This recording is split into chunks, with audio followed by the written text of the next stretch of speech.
Doctor Brijesh जी। राधे राधे। राधे राधे महाराज जी, आपके चरणों में कोटि कोटि प्रणाम। महाराज जी, प्रत्येक दिन में न्यूनतम कितना नाम जप करना चाहिए? हर श्वास। हमारी प्रार्थना है जितना कर पाओ अधिक से अधिक, भगवान की कृपा है, लेकिन लक्ष्य रखना चाहिए हर श्वास। कोई भी श्वास हमारी व्यर्थ न जाए। नाम श्वास दो बिलख चलत हैं, इनको भेद न मुंह को भावे। श्वासें नाम नाम ही श्वासा, नाम श्वास को भेद मिटावे। रोम रोम तब रग रग बोले, तब कुछ स्वाद नाम को पावे। जीवन मुक्त होने के लिए, भगवत प्राप्ति के लिए हर श्वास नाम जप करने का अभ्यास करो।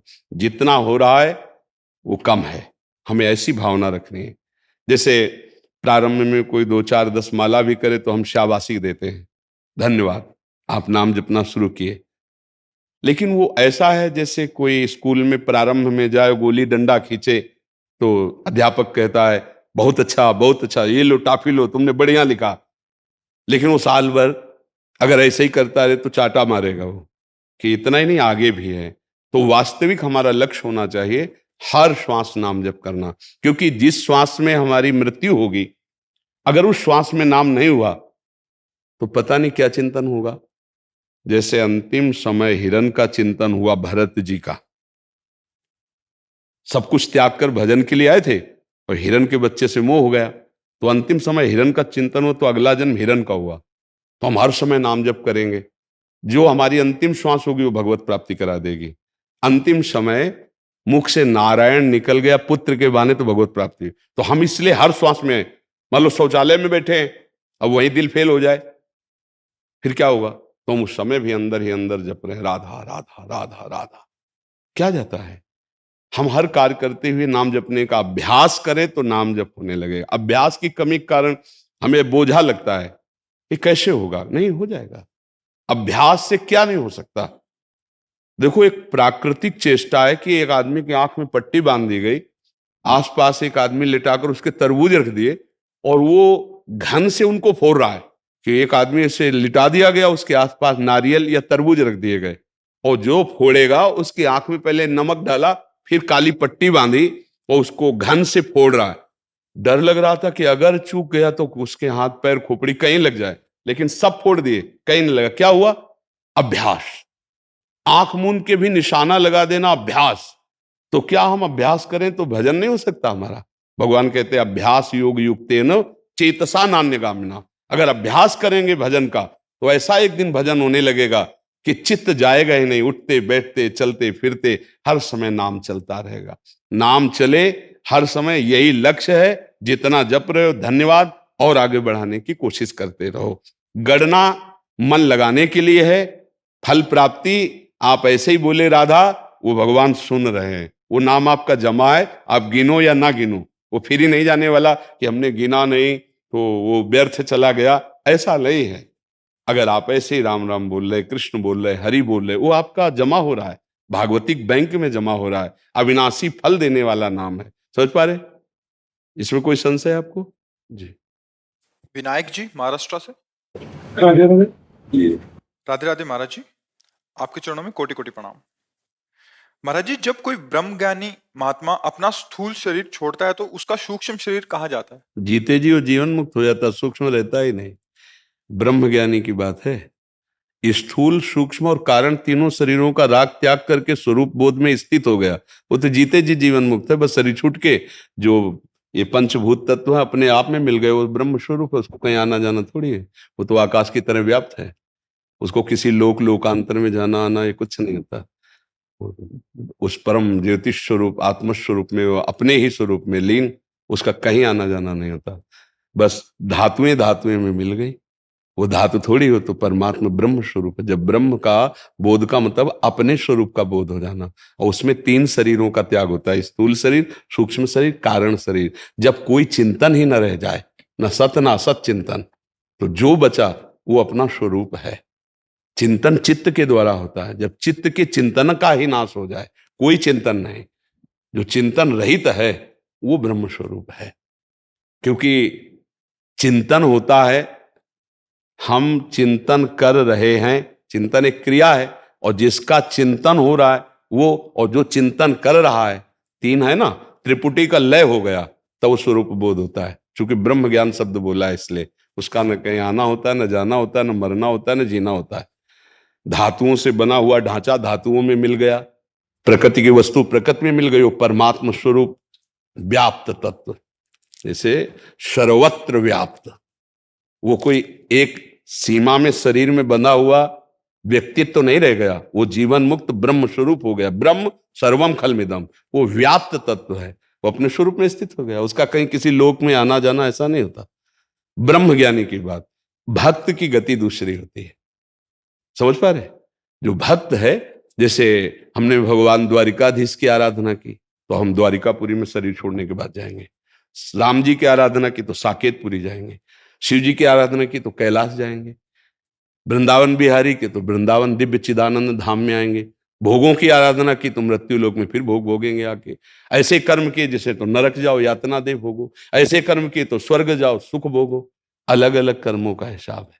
लेकिन ब्रह्म जो बोध है वो कैवल्य पद है, वो व्याप्त परम तत्व है, उसका कहीं आना जाना नहीं होता। वो जीवन मुक्त, जीवन मुक्त जीते जी, वो केवल चलता खाता पीता दिखाई दे रहा है, वो कुछ करता नहीं है। प्राकृतिक क्रियाएं हो रही लेकिन वो उसका करता नहीं है। जीवन मुक्त महाप्रभु, वो स्थिति जब स्वयं में अनुभव में आती तभी जानी जाती, वाणी के द्वारा अनिर्वचनीय, बस इशारे से है, उसका कहीं आना जाना नहीं होता, वो जीवन मुक्त होता है। समझ पा रहे हो? हाँ, इसको दिमाग में रख लो, साधन करो, आगे समझ में आ जाएगा। हम अपनी तरफ से बच्चा कह रहे चिंतन शून्य होना बहुत कठिन है।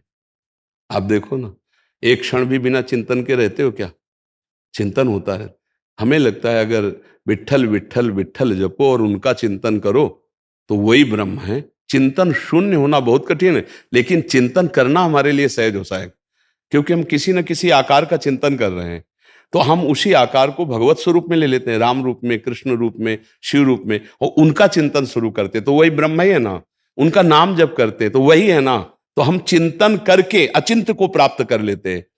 लेकिन चिंतन रहित होकर अचिंत्य स्वरूप में स्थित होना इसके लिए बहुत कठिन। ज्ञान के पंथ कृपाण के धारा, परत खगेश लगे नहीं बारा। सहज मार्ग है भक्ति।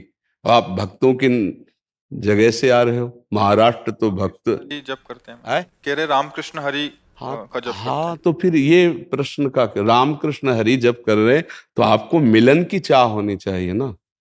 हमें मुक्त नहीं होना, हमें मिलना है। किससे मिलना है? जो परब्रह्म परमात्मा तत्व है, मैं उनका सेवक हूं, ऐसे भाव से उनसे मिलना है जाकर। देखो, ये था हम प्रपद्यन्ते तास्तते भजाम में, हम आप जैसा चिंतन करेंगे वैसे ही वो ब्रह्म का अनुभव होता है। अगर आप चल रहे हो भक्ति मार्ग में तो फिर इस मार्ग को छोड़ो, अब इधर आओ कि मुझे कैसे साक्षात्कार होगा, मैं कैसे अपने प्रभु को देखूं, मैं कैसे उनसे मिलूं, इस तड़पन में। नहीं, हाँ, खूब नाम जप कीजिए। भगवान देखो ना, महाराष्ट्र के जितने बड़े बड़े महापुरुष हुए सब परम ज्ञानी हुए हैं, पर परम प्रेमी भी हुए हैं। वो मोक्ष पदवी स्वीकार नहीं करते, वो भगवान के प्रेम धाम को प्राप्त करना चाहते हैं। तो जिसमें महापुरुष जन गए उसी में चलो, वहां की तो चरण धूलि तुम्हें भक्त बना देगी। ऐसे तुकाराम जी, नामदेव जी, ज्ञानदेव जी, सोपान देव जी, एक से एक महान सिद्ध महापुरुषों की भूमि है महाराष्ट्र। क्यों? नाम जप करो, उस मार्ग में चलो जिसमें हमें महापुरुषों ने पहुंचाया है। अब हमें बिहारी जी के दर्शन करने तो इधर धीरे धीरे चलेंगे तो पहुंच जाएंगे, लेकिन दौड़ लगा दे छठी करा की तरफ तो पहुंचना मुश्किल हो जाएगा। प्रेम प्राप्ति के लिए भगवत मार्ग में चलिए। समझ पा रहे हैं आप? वो स्वाभाविक हो जाएगा। प्रेमी को स्वाभाविक ज्ञान हो जाता है, लेकिन ज्ञानी को प्रेम हो जाए ऐसा नहीं। ज्ञानी को भगवत दर्शन हो ऐसा नहीं। प्रेमी को भगवत दर्शन भी होगा, ज्ञान भी हो जाएगा। भगवान का भक्त ज्ञानी थोड़ी होता है। जी। प्रश्न ये है गुरु जी की, जैसे भगवान राम के पिताजी दशरथ जी थे जी, उन्होंने भी राम राम कह के प्राण त्यागे जी, और अजामिल जो थे, जो हमने भागवत में आपके जी, उन्होंने भी अपने पुत्र नारायण को नारायण नारायण कह के प्राण त्यागे। जी, लेकिन दशरथ जी को स्वर्ग गए जी, और अजामिल को सीधे बैकुंठ गए। हाँ, इसमें बात ये देखनी है, इसमें बात ये देखनी है कि दशरथ जी महाराज भगवान की लीला देखने के लिए जो अंतिम इच्छा होती है उसे भगवान जानते हैं, आप तो जानते नहीं ना। मुख से तो राम राम निकल रहा है, पर हृदय से लाडले राम की लीला देखनी है।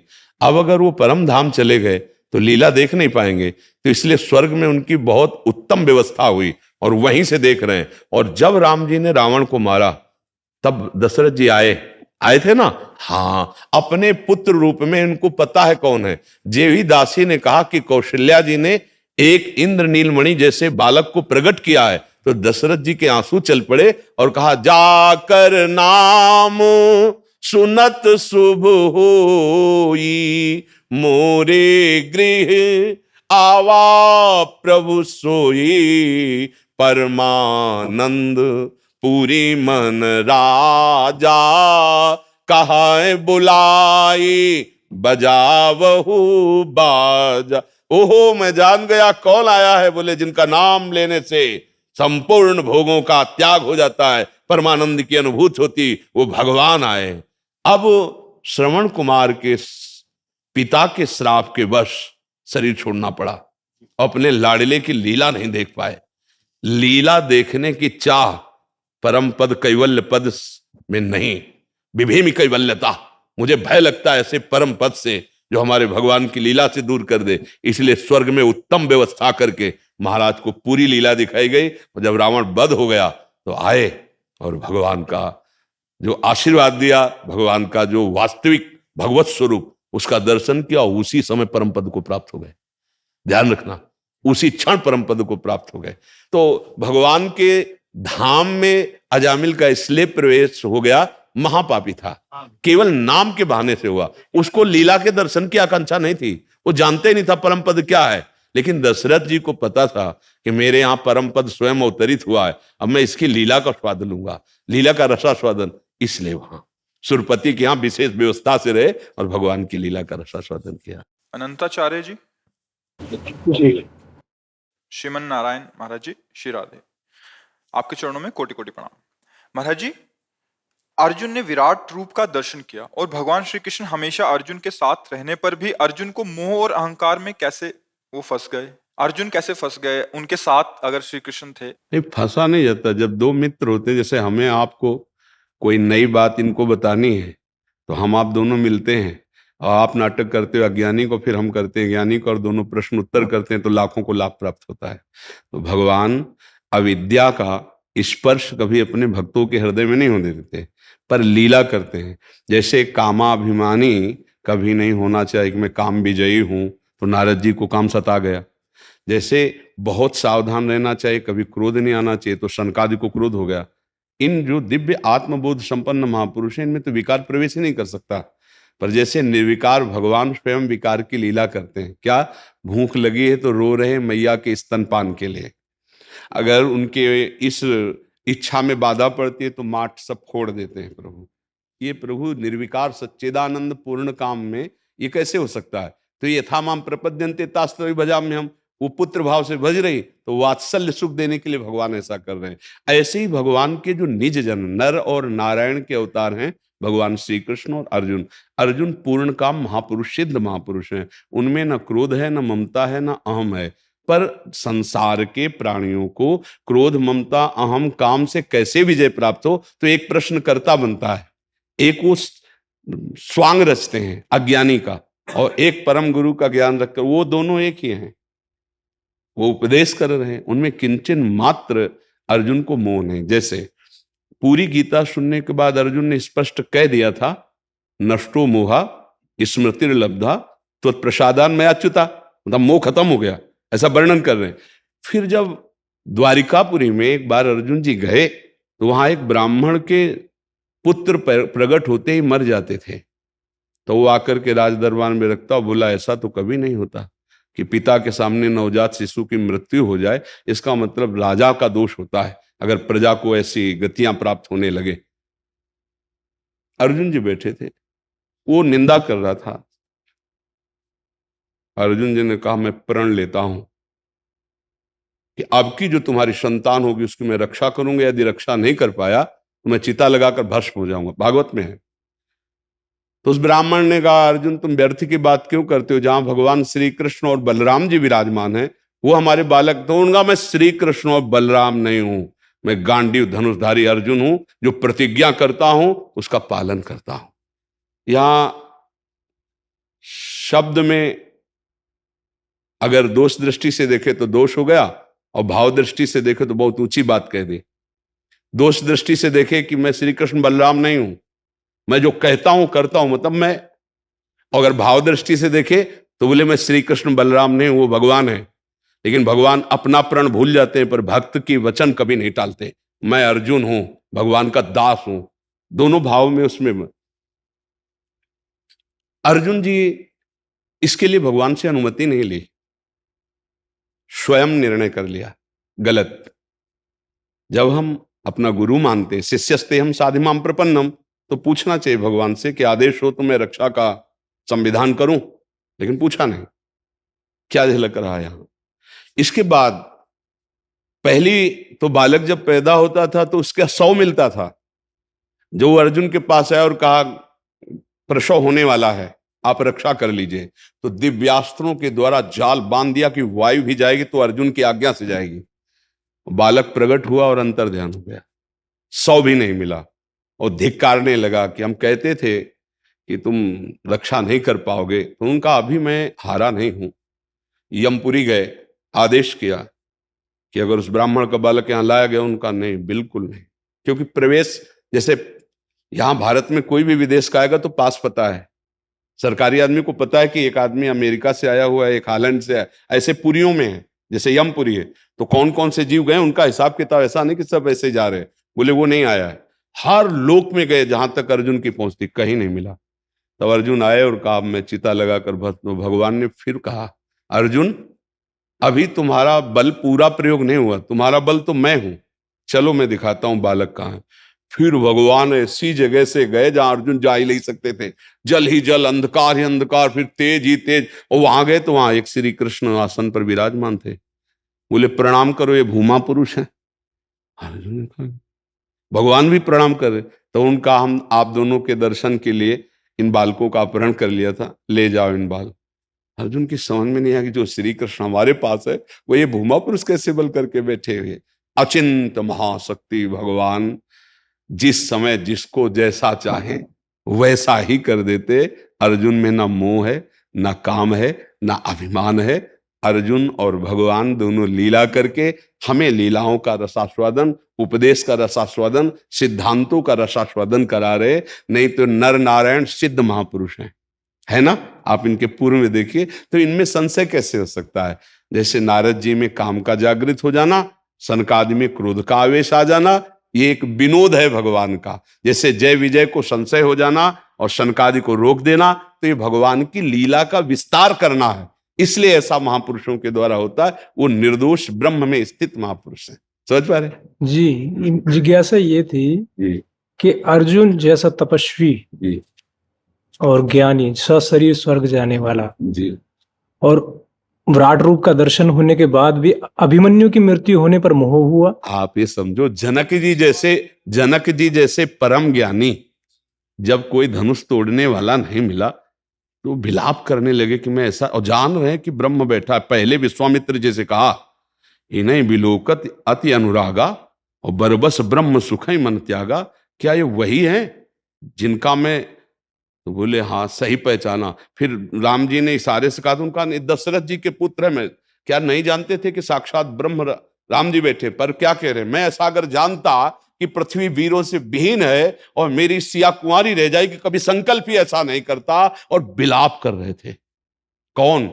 जो सुखदेव जी के गुरु हैं, परम ज्ञानी हैं। देखो जब स्वांग मिलता है तो उसको यथेष्ट किया जाता है, वैसे ही किया जाता है। ये ज्ञानी महापुरुष जन ये स्वांग कर रहे हैं। हाँ, हम स्वांग नहीं कर रहे, हम सत्यता मानकर संसार में बिलस रहे हैं और वो स्वांग कर रहे हैं। जीवन मुक्त महापुरुष भी एक अज्ञानी का स्वांग करके लीला को प्रकाशित करते हैं। ये स्वांग है मायाकृत। जैसे भगवान सच्चिदानंद सौंदर्य माधुर्य निधि मत्स्य रूप धारण करते हैं, कच्छप रूप धारण करते हैं, वाराह रूप धारण करते हैं, चराचर जगत रूप धारण करते हैं। समझ रहे हो ना। वही आप में, वही आप में, वही अज्ञानी, वही पापी का नाटक और वही पुण्यात्मा महात्मा का नाटक, वही शिष्य का नाटक, वही गुरु का नाटक, सब नाटक। मत्ता परतरम नान्यत किंचिदस्ति धनंजय। वो अगर लीला करना चाहते हैं अपने आप से, तो हमको फिर ये नहीं देखना है कि उनमें ये कैसे आ गया, क्योंकि वही है। देखो, जो काम महापाप कराने वाला है वही भगवान का पुत्र बनता है, प्रद्युम्न अवतार है नहीं? महापाप होता है ना इससे, जिसको गीता में कह रहे हैं ज्ञानियों का नित्य बैरी है, मारो कभी ना अघाने वाला महापापमा, ये महापापी है। वही कौन है? प्रद्युम्न अवतार कौन? साक्षात कामदेव यही महाराज हैं। अपने आप से अपने आप में खेल रहे हैं, पर हम लोग अपने आप को भूल करके देहाभिमान में विचरण करते हुए इसे सत्य मान रहे हैं। अब उसको मिटाने के लिए वो एक अज्ञानी और एक परम ज्ञानी का स्वरूप धारण करते हैं और उपदेश दे रहे हैं। ना अर्जुन में मोह है, ना ममता है, किंचन मात्र, पहले भी नहीं है, पहले भी नहीं है और बाद में भी नहीं है। लेकिन वो चाहें तो बड़े बड़े ज्ञानियों के हृदय में तत्काल क्षोभ पैदा कर दें, इसीलिए उनका नाम भगवान है। जैसे भगवान शंकर में कभी मोह जागृत हो सकता है क्या?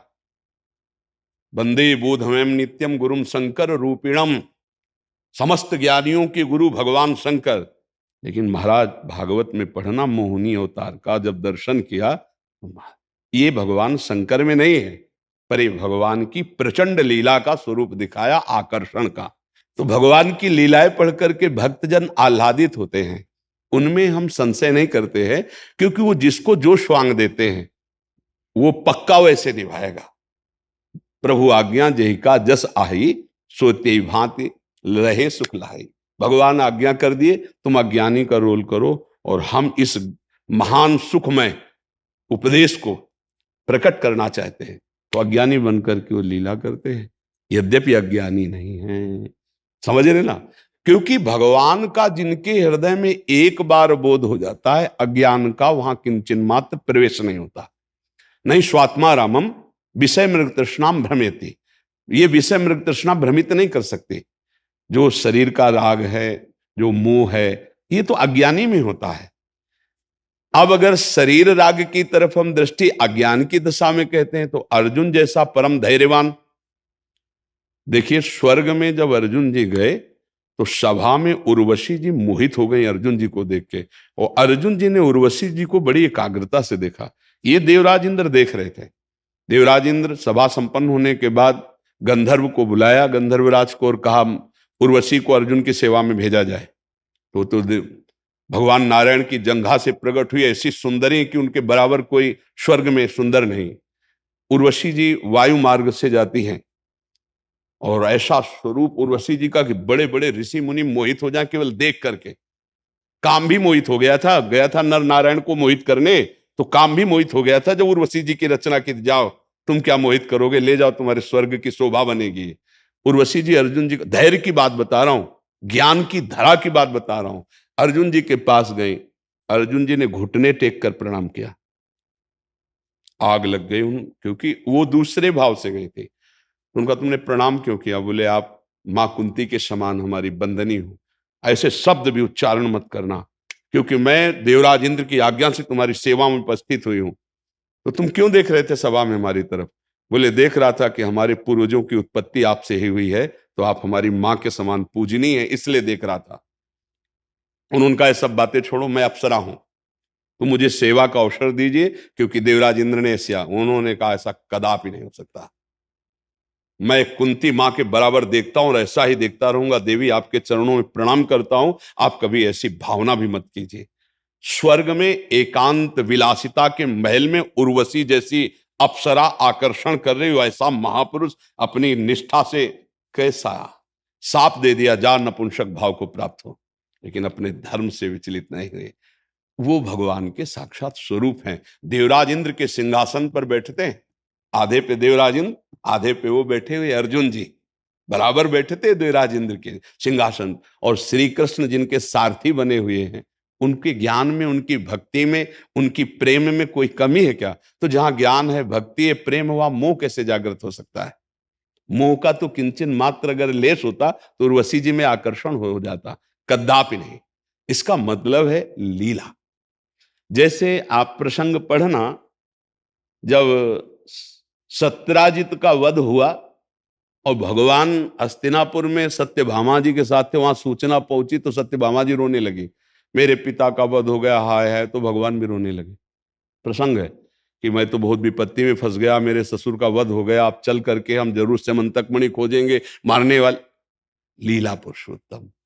जैसे यही बात भगवती अम्बा देख करके संशय खड़ा कर लिए थे, जो सबकी बुद्धि है। या देवी सर्वभूतेष बुद्धि रूपेण संस्थिता। जब श्री राम जी हे खग हे मृग हे मधुकर श्रेणी तुम देखी सीता मृग नैनी, तो उनको लगा कि अगर सच्चिदानंद प्रभु हैं तो ये क्या, और भगवान शिव कह रहे जय सच्चिदानंद परम धाम की, तो उन्होंने कहा भगवान शिव प्रणाम करें और सच्चिदानंद कह के, और सच्चिदानंद का मतलब होता है त्रिकालज्ञ, और अगर त्रिकालज्ञ है तो पशु पक्षियों से पूछ रहे सीता जी कहाँ है, हे खग हे मृग हे मधुकर, और अगर ये पूछ रहे हैं तो अज्ञानी है, और अगर अज्ञानी होते तो भगवान सच्चिदानंद कह के क्यों प्रणाम करते। बार बार संशय, और उनका विलपना, और हे खग हे मृग हे मधुकर श्रेणी तुम देखी सीता मृग नैनी। सती जी बार बार संशय में डूबते, भगवान शिव ने बार बार समझाया। बड़े बड़े योगी मुनि जिनका ध्यान करते हो भगवान श्री राम है, ये लीला कर रहे हैं, प्रणाम कर प्रणाम। तो उनको नहीं, ये दशरथ राजकुमार हैं, हे खगमग ऐसा पूछ रहे हैं, पर जगत गुरु भगवान त्रिकालज्ञ शिव ये सच्चिदानंद कह रहे हैं। अगर भगवान है तो त्रिकालज्ञ होना चाहिए, और अगर त्रिकालज्ञ नहीं तो भगवान कैसे प्रणाम कर रहे हैं। असंशय मन भयो अपा। भगवान शिव ने समझाया, जो नहीं समझ में आया तब कहा जाओ परीक्षा ले लो जाकर के, तुम्हारे मन जो अति संदेहु तो किन जाय परीक्षा ले हो। उन्होंने सोचा सीता जी की खोज कर अगर सीता बन जाऊं तो क्षण में बात पकड़ में आ जाएगी। तो लताओं की ओट से सीता जी बन के निकली, जे ही निकली तो कहा दशरथ पुत्र श्री राम आपको प्रणाम करता है, हे मां वृषभध्वज भगवान शिव कहां है। होश उड़ गए, मतलब ये है सीता, ऐसे नहीं। देखते ही कहा दशरथ नंदन राम आपको प्रणाम करता है, हे माता जिनकी ध्वजा में धर्म है उनको छोड़कर ये धर्महीन बात कैसे हो गई। इशारा यही किया कि वृषभध्वज भगवान शिव को छोड़कर आप ऐसे, अर्थात धर्म को त्याग कर ऐसा रूप कैसे धारण किया। अब तो घबरा गई सती जी, अरे ये तो सच्चिदानंद है। तत्काल आंख मूंद के आप तो सब ब्रह्माकार वृत्ति, जिधर देखे सिया राम लखन सिया राम सिया, आंख मूंद के भगवान शिव के पास गए। भगवान ने कहा परीक्षा ले ली, झूठ बोली। सोचो, आप विचार करो, भगवान की जब लीला का प्रादुर्भाव होना होता है तो ज्ञान समुद्र भगवान शिव जी को जानती नहीं, त्रिकालज्ञ हैं, तो उनसे झूठ बोलना किसको, सबकी बुद्धि की अधिष्ठात्री देवी अम्बा कहती कछु न परीक्षा लीन गोसाई और कीन प्रणाम तुम्हा। जैसे आपने कहा था सच्चिदानंद परधाम के जो प्रणाम किया था, वैसे ही जाके प्रणाम कर। भगवान शिव ने कहा मेरे समझाने से तो संशय नहीं गया, वहां जाके आप केवल प्रणाम करके आ गए, ऐसा हो नहीं सकता। तब देखो शंकर धरि ध्याना सती जो चरित कीन सब जाना, तो शिव संकल्प कीन मन माही यही तन भेंट सती अब नाही। जाओ मैं तुम्हारा त्याग करता हूं, अर्धांग में कभी नहीं विराजमान। सन्मुख शंकर आसन दीन्हा, माता का आसन सन्मुख होता, विराजो। फिर इसी के बाद जाके शरीर त्याग। तो ये अब बताओ, सती जी ज्ञान समुद्र है, जितनी भी बुद्धि है त्रिभुवन में उस सबकी अधिष्ठात्री देवी है, या देवी सर्वभूतेष बुद्धि रूपेश, और भगवान शंकर ज्ञान समुद्र है। भगवान की बात पर माता जी को विश्वास नहीं होता, माता जी जाकर परीक्षा लेते, राम जी पर विश्वास नहीं होता। ये क्या है? लीला, भगवान की लीला। वहां हम अगर दोष देखेंगे कि सती जी को अज्ञान हो गया तो फिर गड़बड़ हो जाएगा। वहां लीला होनी है भगवान की, वहां दक्ष के अभिमान का नाश होना है।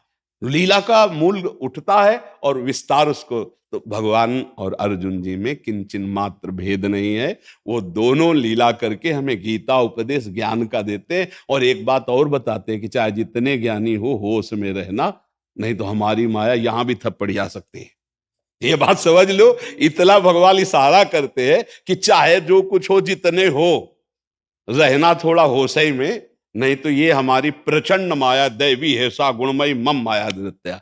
भगवान शंकर ऐसे मुस्कुरा रहे थे तो पार्वती जी ने पूछा दूसरे अवतार के लिए, प्रभु बहुत मुस्कुराया, आज जो आपका आनंद में स्वरूप देख रहे, जरूर कोई विशेष बात। बोले मेरे भगवान ने एक नवीन अवतार धारण किया छल करने के लिए, मोहिनी अवतार। तो बोले प्रभु हम भी दर्शन करना चाहते हैं। चलो, पार्षदों के सहित आए भगवान हरि के धाम। भगवान ने स्वागत किया, आओ प्रभु विराजो, सेवा बताइए। तो कहा प्रभु आपके मोहिनी अवतार का दर्शन करना चाहती पार्वती जी, हमारी भी इच्छा है कि प्रगट में दर्शन करें। कहा देखो प्रभु उस अवतार की बात तो मत करो, वो तो समुद्र मंथन का अमृत छीनने के लिए मैंने मोहन अवतार, जिससे हम सबको मोहित कर सके, आप योगियों के लिए वो ठीक नहीं। तो नहीं प्रभु, जो जो अवतार हुआ सो हमने देखा है। बोले प्रभु हठ मत करो। बोले नहीं प्रभु दर्शन करना है। सामने से गायब हो गए प्रभु, अंतर ध्यान हो गए। अब अचानक अंतर ध्यान, तो दृष्टि जाएगी ना इधर उधर। दृष्टि गई तो देखा लताओं की आड़ से एक गेंद ऐसे उछालते हुए वो सुंदर रूप। भूल गए कि अभी हमने भगवान से ही कहा था मोहिनी रूप दिखाना। माता भी पार्षद भी एकटक भगवान शिव दौड़ पड़े। भगवान हरि मुस्कुराते हुए कटाक्ष, आपस का विरोध है, दोनों एक ही तो है। कटा और इतना अंतर है कि एक हाथ से ज्यादा दूर ना हो, क्योंकि एक हाथ से दूर होगा तो परम ज्ञानी तुरंत बोध हो जाए। आखिरकार ऐसी जगह से दौड़ रहे थे जहां पद्मासन लगाए ऋषि लोग बैठे थे ना, ए भैया योगिंद्रो मुनिंद्रो के गुरु है ये, और किस रूप में दौड़ रहे हैं, आगे आगे भगवान मोहिनी रूप में, पीछे से भगवान शंकर। फिर ये लीला, क्या भगवान शंकर को मोह सकता है? त्रिपुर सुंदरी भगवती अम्बा वामांग में विराजमान रहती है और उपदेश करते हैं किंचन मात्र मोह। लेकिन ये हरि की लीला है, ये हरि की विवशता दिखाते हैं कि अगर भगवान चाहें तो अपने आप में अपने आप का कैसा लीला सृजन कर लेते, क्योंकि शिव और हरि में इतना भी अंतर नहीं, वही हरि है वही शिव है, समझ रहे ना। तो अपने लोगों को तो अपने स्वामी, जैसे जमूरा जादूगर की हर चाल को जानता है, दूसरे लुभायमान हो सकते हैं, वाह वाह वो कभी ताली नहीं बजाएगा क्योंकि उसको पता है। ऐसे हम लोग जमूरे हैं अपने प्रभु के, हम हरिदास हैं, हमें पता है उनकी कृपा से उनकी चाल को, कि अब ये कौन सा चाल खेलने वाले हैं और ये कैसे खेला है। सोई जाने जे देव जनाई। तो अपने हरि की लीलाओं को गाते हैं, हरि की लीलाओं को निर्दोष दृष्टि से देखते हैं और उसका सुख रसास्वादन पाते हैं। किंचन मात्र कहीं पूर्ण में विकार नहीं है। जी, दास का तो इतने अर्जुन के माध्यम से ये था कि अर्जुन में मोह हुआ। हम लोग तो इतने कीचड़ में फंसे हुए, हम लोगों को नहीं, हम लोगों को नहीं होगा। पक्की मटकी फोड़ करके कुछ नहीं बनाया जा सकता, और कच्ची मटकी फोड़ के सब कुछ बनाया जा। हम लोग कच्ची मटकी स्वीकार करते हैं ना, कारीगर बहुत जोर का है, वो ऐसा बल जो चाहे बना सकता है। आप समझो ये जो सिद्ध महापुरुष है ये लीला पात्र है, हम लोग बच्चा हैं, कच्चे हैं। हम लोग मोह ममता और काम क्रोध ये तो सब है ही है, पर हमको हरि ने पकड़ लिया है। तो उनमें लीला के लिए मोह हो सकता है, लेकिन अपने में लीला के भी लिए नहीं होगा, क्योंकि हम कच्ची मटके हैं, हमारी सामर्थ्य नहीं। तो करो सदा तिनके रखवारी, जिमें बालक राखे महतारी। ये बिल्कुल पक्का समझ लीजिए कि जो उनमें हो गया वो आप में नहीं हो सकता, यदि आप सच्चे भाव से हरि के आश्रित है। और अगर वो करना चाहेंगे तो इतना बल दे देंगे कि आप उनकी लीला के एक पात्र बन जाएंगे, फिर बात अलग है। अपने को डरना नहीं है, अपने स्वामी के स्वभाव को जानना है। उमा राम स्वभाव जे जाना, ताई भजन तज भावना। अब हमारी कोई कर्तव्य या जिम्मेवारी नहीं रह गई, ध्यान रखना। शरणागति, इसीलिए हम प्राय आश्रय तत्व पर बोलते, शरणागति पर ज्यादा बोलते हैं, कि जब हम शरण में हैं, आश्रित हैं, तो अब जैसा हमें नचाए वो नचा ले। जोई जोई प्यारो करे सोई मोहि भावे, अब मुझे चिंता नहीं। अगर मुझे कामी देखकर आपको मुस्कुराहट होती है तो प्रभु कभी निष्कामी मत बनाना। मुझे नीच देखकर आपको सुख मिलता है तो मुझे सदैव नीच रखना। आप जिसमें राजी हो उसमें हम राजी हैं। इस तरह से हम शरण में होते हैं। और जब एक भृंगी कीड़ा दूसरे कीड़े को अपने भय से चिंतन कराकर बिना शरीर त्यागे भृंगी बना सकता है, तो मेरे भगवान मुझे अपना दास क्यों नहीं बना सकते, निर्विकार क्यों नहीं बना सकते? मुझे बिल्कुल मस्त रहना है। लोहे में कोई सामर्थ्य नहीं कि वो मुकुट बन के माथे पे बैठ जाए, पारसमणि छू गई सोना बन गया, मुकुट बन गया। हमें गुरुदेव ने नाम रूपी पारसमणि छुआ दी, राधा राधा राधा राधा। अब हमें कोई चिंता नहीं करनी, हम जैसे हैं अपने प्रभु के हैं, और प्रभु का स्वभाव ऐसा है कि जो नर होए चराचर द्रोही, आवे सभय शरण तक मोही, तो तज छल कपट मोह मद माना। आप कह रहे हैं करो सत्य ते ही साधु जब वो साधु बनाना चाहते तो हम असाधु कैसे रह जाएंगे? हम उन्हीं के हैं, हम कभी नहीं बन सकते, हम कभी नहीं बन सकते। और वो बनाना चाहते हैं तो हम कभी बिगड़ नहीं सकते, ये भी बात समझ लो। हाँ, उन्हीं के बनाए, मेरे बनाए ना बनेगी कोटि कलप लो, आपके बनाए बनेगी पल पाओ। पक्का समझो मेरे स्वामी बहुत करुणामय है। भक्त कब भ्रष्ट होता है? जब उसमें साधना का अभिमान होता है। ध्यान रखना, भक्त को अगर कहीं पतन होता है तो उसका कारण उसका अभिमान होता है। यद्यपि सर्वनाश नहीं हो पाएगा, पर उसको घुटने टेकने पड़ेंगे, उसको एक बार मुंह की खानी पड़ेगी, और एक बार मुंह की खा के उसे रोना पड़ेगा, प्रभु बचा लो, तब कहेंगे आ जाओ। कीन हो इस कबहू अभिमाना, सुख हो अंचह कृपा निधाना। नहीं तो पक्का समझ लो, सीम की चाप सके को तासु, बड़ रखवार रमापति जासु। भगवान अपने भक्त की रक्षा करते हैं, कभी उसे भ्रष्ट नहीं होने देते। पर अगर उसे अभिमान है, साधन का अभिमान या किसी तरह का, तो उस अभिमान का ऑपरेशन करने के लिए फिर कोई लीला होगी ऐसी जो बहुत ही कड़वी होगी, और उसके बाद उसकी जो उन्नति होगी अध्यात्म की, वो बहुत ऊंचाई की होगी। प्रायः भक्तों के जीवन में ऐसा ही पाया गया। तो कुछ अभिमान ऐसा होता है जो समझाने से नहीं जाता, पीटने से जाता है।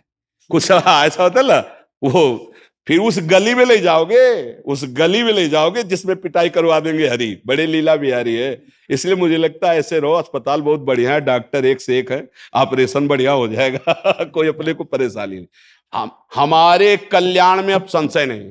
पहली बात तो ये समझ लो, हम अपने लिए नहीं कह रहे, हम अपने सबके लिए कह रहे हैं। एक बात अगर पकड़ लो जो है, कोई जोड़ना नहीं है, हम भगवान के हैं कि नहीं, ये पक्की बात बताओ। भगवान कह रहे ममई वांसो, गीता जी में बोला ना ममई वांसो, आप भगवान के अंश हैं कि नहीं? बच्चा है ना भगवान के, भाई इसे बोल दो, आप भी बोल दो मैं आपका। भगवान जब कह रहे ममई वांसो, तू मेरा, हमसे भूल हो रही, हम इधर बोल रहे हैं सब मेरा, लेकिन भगवान के लिए नहीं बोल रहे मेरा। बस यही गलती अगर सुधार ले एक बात, कि श्री भगवान मेरे और मैं भगवान का, अब उन्नति जो होगी अध्यात्म की, आप देखते जाना। उनका नाम जप करो, उनके आश्रित रहो, परम मंगल। उनका ऐसा करुणामय स्वभाव, ऐसा दयालु, घोर वैश्यागामी भगवत प्राप्त हो गए, नीच आचरण हिंसा करने वाले ब्रह्म ऋषि बन गए, केवल भगवान का आश्रय, उनके नाम का जप। यार हम लोग क्यों नहीं हो सकते? गलतियां हो सकती हैं हमसे, पाप हो सकते हैं हमसे, क्या हम भगवान को प्राप्त नहीं कर सकते? क्या हम पाप को मिटा नहीं सकते? क्या हम अपना मंगल नहीं कर सकते? हमें बताओ, हम इतने कमजोर क्यों होते जा रहे हैं कि भगवान को प्राप्त करना बड़ी कठिन बात। कैसी कठिन बात? बाप को बाप कहना कठिन बात है? भगवान को प्राप्त करना कठिन बात है, संसार को छोड़ना। सबसे पहली बात समझो, भगवत प्राप्ति कठिन नहीं है, कठिन है जो हमने अपने को फांस दिया है ना, कि अमुक अमुक अमुक राग मोह ममता भोग वासना कामना, इनसे कठिन है। प्यारे, एक झटके में सब कट जाएगा। वो जरा सा ज्ञान देंगे, सब संबंध ढीले पड़ जाएंगे। भगवान का आश्रय जितना बन सके नाम जप करो, हो सके तो पाप ना होने पावे ऐसा आचरण करो, जीवन मंगल में हो जाएगा। हम भगवान की कृपा से कहते हैं, बहुत दयालु है, बहुत कृपालु है। हम सब उन्हीं की कृपा से चल रहे हैं। आज जो आप सुन रहे हो, आप जो समझ रहे हो, केवल उनकी कृपा का प्रसाद है, केवल कृपा का प्रसाद। वो कृपा हमारे ऊपर है, आपके ऊपर है। आपके ऊपर ना होती तो आप यहाँ आते नहीं, हमारे ऊपर ना होती तो हम बोल नहीं पाते। विचार करके देखो, हम दोनों कृपा से ही चल रहे हैं। उसी कृपालु का आश्रय लो। जहां कहीं पाप करने का मन हो तो उस समय भगवान को सामने देखो, वो देख रहा है। उनसे प्रार्थना, प्रभु आप देख रहे हो ना, मेरे से आपके विपरीत आचरण होने, नाथ आप देख रहे हो, प्रभु मुझे बल दो। वो तत्काल आपको बचाएंगे अगर सच्ची पुकार है। और पापाचरण ना हो, भगवान का नाम चल रहा है, तो बहुत जल्दी लाभ मिल जाएगा। सच्ची कहते हैं, हृदय भक्ति का या अध्यात्म का फल जानते हो क्या होता है? हृदय में अखंड प्रसन्नता आ जाना, हृदय का निर्विकार हो जाना। ये फल नहीं है कि चार लोग प्रणाम कर रहे हैं या संपत्ति मिल जाना, ये पापात्माओं के पास है।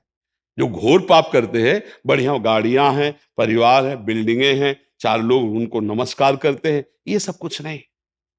द्वंद्वों पर विजय प्राप्त करके, विकारों पर विजय प्राप्त करके एक अद्भुत आनंद जिसको वाणी से नहीं कहा जा सकता, वो भक्ति का फल है, वो भगवान के भजन का फल है। और वो हम सबका अधिकार है, कोई भी हो, सबका, पुरुष नपुंसक नारीवा जीव चराचर कोई, सर्वभाव भज कपट तज मोहि परम प्रिय। भगवत प्राप्ति के लिए कोई योग्यता की जरूरत नहीं, एक बात, आप मेरे मैं आपका, सच्चाई से। तो जहां हमारा महत्व होता है वहां हमारा चिंतन होता है। जैसे कामी का कामिनी पे, लोभी का धन पे, ऐसे प्रेमी का अपने प्रीतम का चिंतन होता है। अंदर ही अंदर नाम चल रहा है, कभी रोना आ रहा है, कभी पुकार हो रही, यही आनंद है।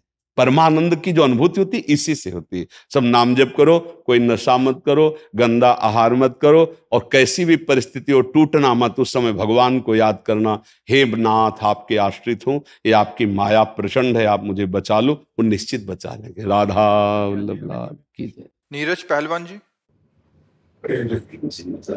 गुरुजी राधे राधे। गुरुजी, मैं पिछले 5 वर्षों से गांव में निःशुल्क कुश्ती अखाड़ा चला रहा हूं और बच्चों को खेल की भावना से, नशे से दूर और ब्रह्मचर्य का पालन करना सिखाने की कोशिश करता हूं।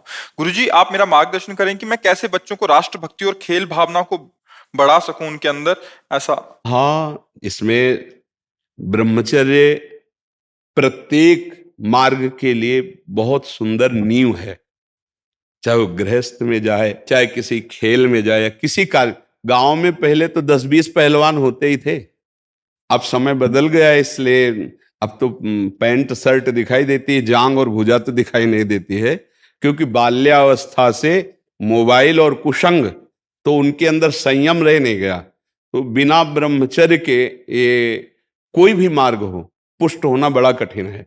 जैसे हमारी राष्ट्र सेवा में है, तो अगर ब्रह्मचर्य तो स्मृतिवान है, धैर्यवान है, बलवान है, तभी वो राष्ट्र सेवा में लग पाएगा।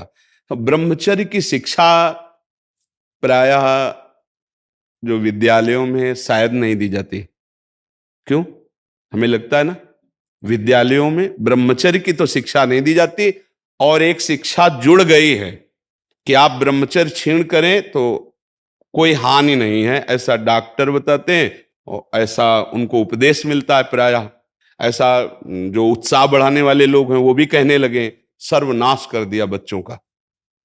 अभी 13, 14, 15, 16, 18 की अवस्था है और वो अन्य क्रियाओं द्वारा अपनी जीवनी शक्ति का नाश करने लगे। तो ये तो बहुत धन्यवाद का विषय है कि आप उनको बैठाल करके ब्रह्मचर्य के विषय में बताएं। और ब्रह्मचर्य के लिए व्यायाम अति आवश्यक है। जैसे बिल्कुल सीधे देहाती व्यायाम, दंड बैठक, अगर आप ठीक से ब्रह्मचर्य नहीं रहेंगे तो आप इसका जोरदारी से पालन नहीं कर पाएंगे। मान लो 500 बैठक लगाए और 100-200 दंड लगाए, तो अपने आप आपका वीर्य जो है वो संचय होने लगेगा, क्योंकि इच्छाओं का दमन होता है। जब हमारी इंद्रियां शिथिल होती है ना मेहनत से, तो इच्छाओं का दमन होता है। और जब ऐसे ही खाते हैं इधर उधर का भोजन और कोई व्यायाम नहीं, तो इच्छाएं प्रबल होती हैं। तो ऐसा बहुत सुंदर है, आप नवीन बालकों को ब्रह्मचर्य की शिक्षा दीजिए। और व्यायाम अत्यंत आवश्यक है प्रत्येक जीवन में। आज जो चेहरे पे चमक नहीं है, आज जो शरीर स्वस्थ नहीं, तो क्या भोजन नहीं खा रहे? क्या नहीं, सब खा रहे, पर व्यायाम नहीं कर रहे, संयम नहीं है। इसके कारण न चेहरे पे तेज है, न बुद्धि में प्रकाश। बुद्धि चतुर है पर उसमें ज्ञान का प्रकाश नहीं है। खूब खा पी रहे हैं पर शरीर में बल नहीं है, अध्यात्म बल नहीं, क्योंकि काम आदि ने शरीर को नष्ट कर दिया है, विकारों ने शरीर पर आक्रमण कर दिया है। तो ये तो बहुत अच्छा है, आप नौजवानों को शिक्षा दीजिए ब्रह्मचर्य की। और परोपकार जैसा कोई धर्म नहीं है, दूसरों का उपकार करना। ऐसा ही पुरुष राष्ट्र सेवक और समाज सेवक होगा, परोपकार जो करना सीख जाए। आज अपने माता पिता की सेवा तो करते नहीं, राष्ट्र सेवा के लिए कैसे भावना बने? सयाने हो जाते, पढ़े लिखे हो जाते, धन कमाते हैं, अब उनको लगता है माता पिता भार हैं, उनको छोड़ देते हैं। प्रायः कोई बिरले ऐसे पुत्र हैं जो अपने वयोवृद्ध माता पिता की सेवा करें। हमें लगता है उनको बैठकर शिक्षा देनी चाहिए कि माता पिता की सेवा, परिवार की सेवा, समाज की सेवा, राष्ट्र की सेवा, इसी से भगवान प्रसन्न होते हैं। अगर हम मंदिर में पूजा करें और बूढ़े माता पिता भूखे बैठे रहे, तो भगवान कोई सेवा स्वीकार करने वाले नहीं, क्योंकि साक्षात प्रभु उनके हृदय में बैठे हैं। उस समय वो असमर्थ है, उनकी सेवा करनी चाहिए। अगर अपने माता पिता की सेवा कर रहे हो तो राष्ट्र सेवा हो रही, क्योंकि वो राष्ट्र के एक सदस्य हैं, समाज के एक सदस्य हैं, परिवार के एक सदस्य हैं, और भगवान की भी सेवा हो रही, क्योंकि सबके हृदय में भगवान विराजमान है। तो ये बहुत उत्तम बात है। 2 बातों से नवीन पीढ़ी को बचाया जाए, पहला व्यभिचार से जिससे ब्रह्मचर्य, और दूसरा आहार से। जो गंदे आहार हैं वो कभी बुद्धि को शुद्ध नहीं होने देंगे। पवित्र आहार और सात्विक आहार किया जाए तभी हमारा बल। देखो गांव में जो हमने देखा है, गाय का दूध गाय का घी खाते थे, सीधे बाजरा और चना की रोटी खाते थे, 2.5 लीटर 5 लीटर घर में माठा सबके होता था, मठा, और ऐसा बल होता था कि देखने लायक शरीरों में रहता था।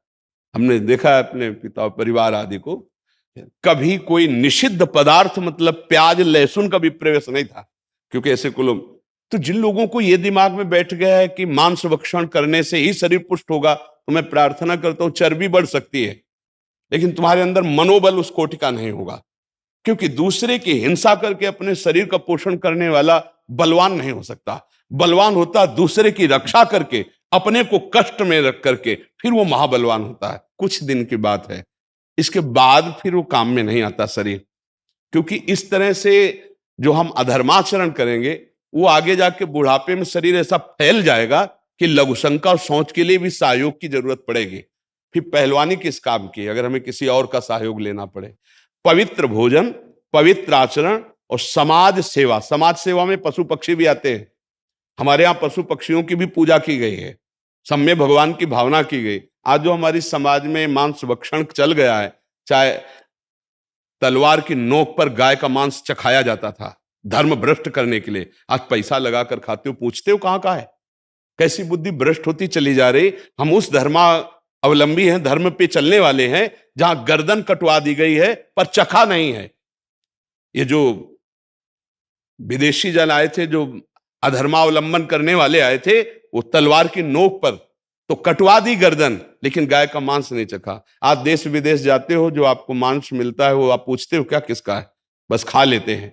तो हमें लगता है कि इससे हम बचें, दूसरे जीवों की हिंसा से बचें। अब हमारे पास तो उत्तर यही होगा, दूसरे जीवों की हिंसा से बचें, मदिरापान से बचें, व्यभिचार से बचें, माता पिता परिवार की सेवा की भावना रखें और व्यायाम आदि करके अपने शरीर को पुष्ट रखें, तो राष्ट्र सेवा समाज सेवा सब होगी। अगर हम किसी को कष्ट देते हैं तो हमें नहीं लगता कि हम आगे चलकर सुखी हो पाएंगे। आप सात्विक भोजन और ब्रह्मचर्य धारण करें।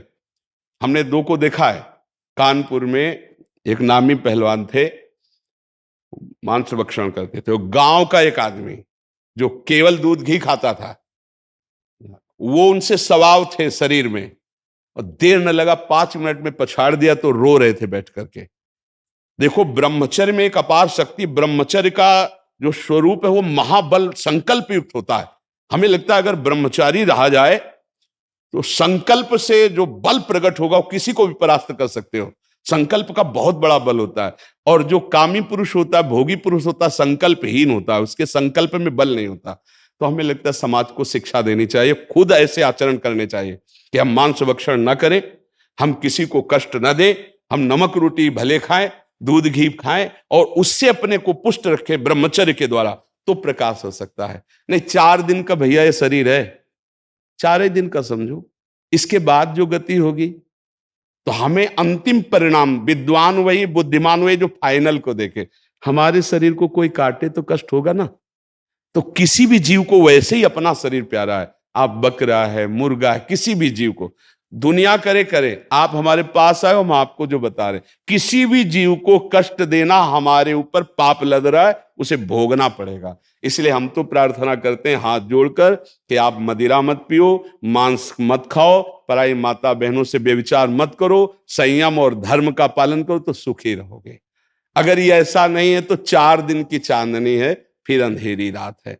ये शरीर कब कैंसर हो जाए, कब किडनी फेल हो जाए, कब एक्सीडेंट हो जाए, हमारा कर्म घटना रूप धारण करता है। कभी डंडा लेके कर्म नहीं आता, कर्म घटना रूप बनता है। अरे बोले बहुत अच्छे पहलवान थे, जा रहे थे, एक्सीडेंट हो गया, अब वो फैल गया, शरीर नष्ट हो गया, बोले अमुक रोग हो गया। इन सब घटनाओं से बचने के लिए भगवान का नाम जप करे। हनुमान जी से बढ़कर कोई महाबली है, पर हर समय राम राम राम राम ना, भगवान की भक्ति। और भगवान परशुराम महाबली, जब तक हम भगवान का आश्रय नहीं लेंगे, भजन नहीं करेंगे, संयम से नहीं चलेंगे, पवित्रता से नहीं चलेंगे, तो दूसरों के ऊपर हमारा प्रभाव नहीं पड़ेगा। हमारे अंदर शारीरिक बल बढ़ेगा तो काम भी बढ़ेगा। कई जगह ऐसा देखा गया है कि बेविचार प्रवृत्ति नहीं रुकती, तो हम मांस खाकर शरीर को बलवान करके समाज को दिखा करके पैसे ले लिए और वासना से काम की पूर्ति, ये पहलवानी नहीं हुई। हमारे देश के लिए हमारा शरीर किस काम में आया? भरण पोषण करने के लिए अगर हम पहलवानी करें, कुश्ती करके पैसा, वो तो एक जीवन यापन के लिए, देश के लिए हम क्या कर रहे हैं? तभी देश के लिए कर सकते हैं जब हम किसी को कष्ट ना पहुंचाएं, तो दूसरे का हित होगा, मंगल होगा। तो हमें लगता है ब्रह्मचर्य, आहार पर संयम और किसी भी माता बहन की तरफ व्यभिचार दृष्टि नहीं, अपने बुजुर्गों की सेवा, अगर ऐसी शिक्षा समाज में दी जाए तो आपका भी जीवन धन्य है और हमारे समाज का भी जीवन धन्य है। रश्मि जी कोलकाता से। राधा वल्लभ श्री हरिवंश। राधा वल्लभ श्री हरिवंश महाराज जी, मेरा प्रणाम। महाराज जी, मेरा प्रश्न है, जब हम शरणागत होने की कोशिश कर रहे हैं तब क्या हमारे व्यवहारिक जीवन में हर बात में श्री जी को सर्वोपरि रख सकते हैं? जैसे कोई भी बात में, व्यवहार में ऐसा कहना कि जिसमें मैं का इस्तेमाल नहीं करके हर बात में श्री जी का नाम लेंगे, तो क्या ये अहंकार है? जैसे श्री जी का नाम लेकर कहीं सूक्ष्म भावना, अहंकार, लोगों के सामने बार बार कहना कि श्री जी करवा रही हैं या श्री जी देखो, नहीं, इसमें कई बार ऐसा भी हो सकता है जो हम अपने इष्ट के लिए बार बार शब्द अगर ऐसे बाहर बोलेंगे ना, तो व्यवहार में ठीक नहीं है। अंदर रखो, अंदर भावना करो। अगर हमारे अंदर है कि मेरे आराध्य देव के द्वारा, उन्हीं के बल से, उन्हीं की बुद्धि से हमारी सारी चेष्टाएं हो रही, हम बाहर से बोलते हैं कि मैंने किया, मैंने वो किया, मैं ऐसा कर सकता हूँ, ऐसा, वो दोषयुक्त नहीं है। बाहर से हम बोल रहे हैं कि श्री जी ने करवाया और अंदर से अहम का सुख है, वो दोषयुक्त है। श्री जी अंदर की बात देखते हैं। अच्छा, बाहर बार बार ऐसा बोलने से व्यवहार में श्री जी ऐसा कर देंगे, इतना तप है हमारे अंदर कि हम जो सामने बोल कि अगर ऐसा हो जाए तो हाँ श्री जी कर देंगे, नहीं बोलना। हम प्रयासरत हैं, आप भी प्रयासरत रहिए। ये कार्य हैं, लौकिक कार्य, हम श्री जी को क्यों बोले बीच में? जो संत जन हैं, जिनका एक ही उद्देश्य है परमार्थ, वो व्यवहार में भी ऐसा बोलते हैं। लेकिन जैसे गृहस्थ में है तो व्यवहार में वार्ता ऐसी करे संसारी पुरुष जैसी, और चिंतन अंदर भागवतिक रखे, नहीं तो कहीं हमारी भक्ति दिखावा न बन जाए, कहीं हमारी भक्ति का उपहास न होने लगे, है नहीं? अगर हम अपनी भक्ति को गुप्त रखते हुए एकदम व्यवहार में जैसे संसार में किया जाता है बर्ताव, वैसा देखो आप ऐसा ऐसा कर देना, हाँ श्री जी चाहेंगे तो हो जाएंगे। कैसा उत्तर रहा? जैसे हम कह रहे हैं आपसे कि आपको ऐसा ऐसा करना है, हाँ श्री जी चाहेंगे तो हो जाएगा, कैसा रहेगा? नहीं नहीं जी, तो हमने कहा था कि ऐसा हो जाए, आपने ऐसा किया नहीं, प्रयास तो किया और प्रयास करेंगे ऐसा हो जाए। तो एक सम्मान प्रिय बात हो गई और एक हमारा कर्तव्य, और श्री जी चाहेंगे हो जाएगा, ऐसा हो नहीं, आप कल ऐसा कर, नहीं श्री जी चाहेंगे तो ऐसा हो जाए। ये विरक्त वैरागियों के लिए ठीक। गृहस्थ व्यवहार, पति कह रहा आप ऐसा कर दीजिए, श्री जी चाहेंगे तो ऐसा नहीं, चिड़ मच जाएगी उसको, और श्री जी के प्रति भी भावना उसकी हीन हो जाए। हर बात को आप उसमें टाल देते हैं, हर बात को उस पर जोड़, ये हर बात अंदर से जोड़ लें। बाहर से हम कह रहे हैं कि ठीक है ऐसा करेंगे, और अंदर से चल रहा है श्री जी हमें बल देंगी, ऐसा हो जाएगा। अगर नहीं हुआ तो श्री जी का विधान था, नहीं हुआ तो हम यही कहेंगे क्यों नहीं हुआ, गलती पड़ी, हम आगे से सुधार करेंगे। हम क्या कहें, गलती हुई, आगे से सुधार करें। ये गलती क्यों हो गई, श्री जी ने करवा, तो वो गाली भी दे सकता है, अपराध हमारा बन सकता है, इष्ट के प्रति सामने वाले की श्रद्धा बिगड़ सकती है। हम बार बार अपने इष्ट को खुला नहीं करेंगे, हृदय का प्रेम छुपा के रखा जाता है। और हम व्यवहार में बिल्कुल बर्ताव ऐसे करें जैसे सांसारिक आदमी बर्ताव करता है, और आंतरिक चिंतन हमारा बड़ा गुप्त आराध्य देव के प्रति हो, बाहरी व्यवहार ऐसे साधारण हो, तो बहुत ज्यादा भक्ति फलीभूत हो जाएगी व्यवहार में। अब जैसे अपने संत भगवत मार्ग के प्रति अगर खुला है, हम श्री जी की इच्छा नहीं हुआ, श्री जी की इच्छा नहीं थी, हम कहेंगे क्योंकि हम देख रहे हैं उनका विधान नहीं था। पर आप एक गृहस्थ हैं, आपका व्यवहार उसमें ज्यादा भक्ति को बाहरी ऐसे नहीं करना, उसको छुपा के रखना है। अगर हमारी आंतरिक बात समझ पा रहे, किसका प्रश्न था? हाँ, अगर आप समझ पा रहे हो तो बाहरी भक्ति का दिखावा संसार में, गृहस्थी में थोड़ा बाधा खड़ी कर देगा। आंतरिक राधा राधा जप रहे, बाहर से बिल्कुल वैसे ही सब सेवा करें। कई बार जो माताएं बहनें शरणागत हैं, तिलक कंठी सेवा विराजमान किए, तो उनको कहा है कि यदि आप सुबह मंगला सेवा करने के लिए बैठे हैं, पति को ऑफिस जाना है, बच्चे को स्कूल जाना है, आप तीनों सेवाओं में प्रधानता ना पे की। प्रधानता क्या है? पहले श्री जी की मंगला करनी, या पति को ऑफिस भेजना है, या बच्चे के लिए स्कूल। तो आप विरक्त नहीं, आप गृहस्थ हैं, तो आपकी प्रधान सेवा आ गई पति पुत्र की। पहले आप फटाफट रसोई तैयार कीजिए और उसको पैक करके उसे राधा राधा, आप अपने जब छुट्टी हो तो आप पहले बच्चे को स्कूल भेजा। अब जब फुर्सत मिल गई तो पर्दा खोला, श्री जी को फिर आनंद से दुलारे कांत में कर। अब उनको ऑफिस जाना, उसको स्कूल जाना, तुम पर्दा खोल के आरती पूजा के लिए, तो किसी दिन वो नाराज होगा, तुम्हारी श्री जी की भी अवहेलना कर देगा, तुम्हारी भी अवहेलना। तो ये चूक हो जाती है गृहस्थी में। जब कोई आ गया उसकी सेवा करनी, तो श्री जी की सेवा रोक दें, हमारी श्री जी है, हम पहले उसकी सेवा करें। जब वो चला गया एकांत में बैठ के, फिर हम भजन साधन श्री जी का सेवन।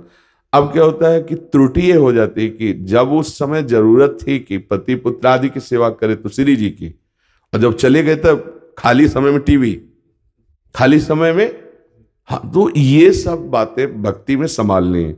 खाली समय में हम प्रभु का चिंतन करें, और जब हमारी सेवा का समय हो तो राधा राधा अंदर से जपते हुए, तुम्हें तो हम नहीं देंगे, पहले श्री जी को पवाएंगे जाके, तो उसके अंदर कौन है?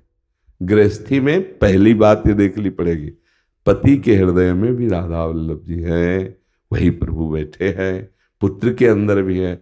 अब वो पुत्र के रूप में कह रहा मुझे लाओ भूख लगी, बोले नहीं तुम नहीं लो, भाव राधा राधा राधा, अंदर से भाव किया, हे नाथ, जैसे आप वहां लकड़ी के सिंहासन में हम भावना करते कि आप पर, तो यहाँ मेरे बेटे के हृदय रूपी सिंहासन में भक्ति करो ना, तो उसको बहुत छोटी स्तर की ना बनाओ, एक बड़े स्तर की बनाओ। कोई जान ही ना पावे कि आप कितने महान भक्त हो। चिंतन असाधारण और क्रियाएं साधारण। अब किसी भक्त से पूछो जो इस विषय को नहीं, बिना श्री जी को भोग लगाए हम बेटे को कैसे दे सकते हैं, पति को कैसे दे? अब वहां झगड़ा शुरू, तो ये भोग श्री जी पा रहे, ये भक्ति हो रही। जिस घर में भक्ति को लेके झगड़ा हो रहा है वो भक्ति हो रही? मुझे तो नहीं लगता कि भक्ति झगड़ा कराती है, नहीं। और जब आप भगवत भाव करोगे तो सच्ची में राधा वल्लभ जी पति के हृदय में पाते हुए नजर आएंगे, आपको दिखाई देगा। वाह, अभी तक तो हम केवल सिंहासन में प्रभु को समझती थी, अब सब में प्रभु। अगर हमारा प्रेम वास्तविक प्रभु के प्रति है तो पूरा परिवार तुम्हारी बड़ाई करेगा और पूरा परिवार तुम्हारे प्रति प्रेम भावना करेगा, क्योंकि आप सब में, सास में, ससुर में, पति में, पुत्र में, सब में प्रभु को देख रहे हैं। उनके द्वारा दी गई प्रतिकूल बातें हमारे ऊपर असर नहीं करेंगी, क्योंकि हम प्रभु को देख रहे हैं। ये उत्तम भक्ति। हम व्यवहार में ऐसे शब्दों का प्रयोग गृहस्थी में होते ही न करें। विरक्ति में तो ठीक है कि प्रभु, पर व्यवहार में फिर बड़ा निषेधात्मक लगेगा। हमारी इच्छा है कि आप ऐसा ऐसा कर दें, हाँ श्री जी चाहेंगे तो हो जाएगा। अब ये उत्तर वो कैसे समझेगा सामने वाला? नहीं, हम जो कहा सुना तुमने कि नहीं, वो कहे हमने कहा श्री जी को, वो फिर अपमानजनित बात होगी, भक्ति का उपहास हो जाएगा। हाँ बिल्कुल, आप जो कह रहे हैं वो हम ऐसा ही करेंगे। नहीं हो पाया तो हमें नहीं कि श्री जी की इच्छा नहीं थी, नहीं मेरी गलती हो गई, या सावधानी हो गई, आगे से मैं फिर सुधार। ऐसे शब्दों में क्या दलिद्रता, कंजूसी शब्दों में। इतने मृदु शब्द बोलो, इतने सजा के बोलो, सामने वाले को सुख प्रदान करे, तभी तो भगत है। परुख वचन, कठोर वचन, दुख देने वाले वचन, तो वो अच्छा नहीं होता। तो हमें लगता है ऐसा सुधार पूर्वक हम चले कि हमारी गृहस्थी में किसी को पता भी न चले कि हम किस भाव के हैं,